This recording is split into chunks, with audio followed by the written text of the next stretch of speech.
ইফতার মাহফিলে কিসের আয়োজন থাকছে একটু সেটা আজকে আজকে ইফতারে কি থাকছে? আজকে বিড়ালি মিলানি আর ভাত মিল্লি ভাত, জামালপুরের ঐতিহ্যবাহী মিল্লি ভাত। মামা কিরকম টেস্ট হবে আজকে?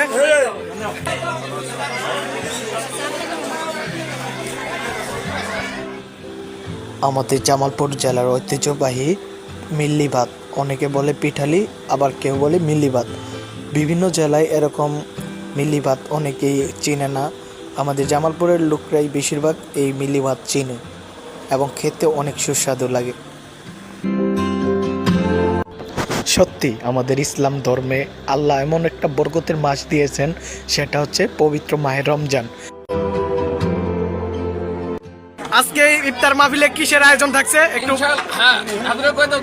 স্যার বলেন আজকে কি আয়োজন থাকতেছে বলেন একটু। জামালপুরের ঐতিহ্যবাহী মিল্লি ভাত, মিল্লি ভাত স্যার। আমরা কই পিঠালি ইসলামের অনেক আগে থেকে এটা ঐতিহ্যবাহী পিঠালি আর কি। আমরা এটাতে প্রতি বছর আমরা ইফতার মাহফিল করে থাকি। স্যার আজকে ইফতারের জন্য কতজন আয়োজন? এবছর আমরা ইফতারের জন্য 500 থেকে 600 লোক আমরা আয়োজন করেছি এবং পুরুষ এবং মহিলা সহ। আচ্ছা, অনেক অনেক ধন্যবাদ। তাহলে স্যার আজকে অনেক ভালো হবে, তাই না? ধন্যবাদ। দেশের বিভিন্ন স্থানে এরকম মিল্লি ভাত অনেকেই চিনে না এবং কেউ দেখে নেই। যারা একবার এই মিল্লি ভাত খেয়েছে তাদের অনেক ভালো লেগেছে। সত্যি অনেক সুন্দর, অনেক ভালো এই খাবারটা।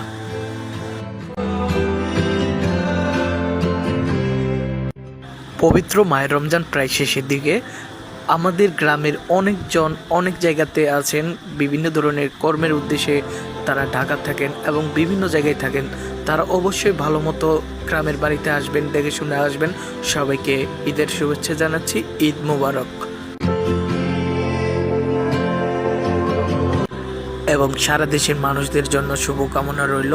আপনারাও সবাই নিজ নিজ বাড়িতে ভালো মতো আসবেন, দেখে শুনে আসবেন ইনশাল্লাহ।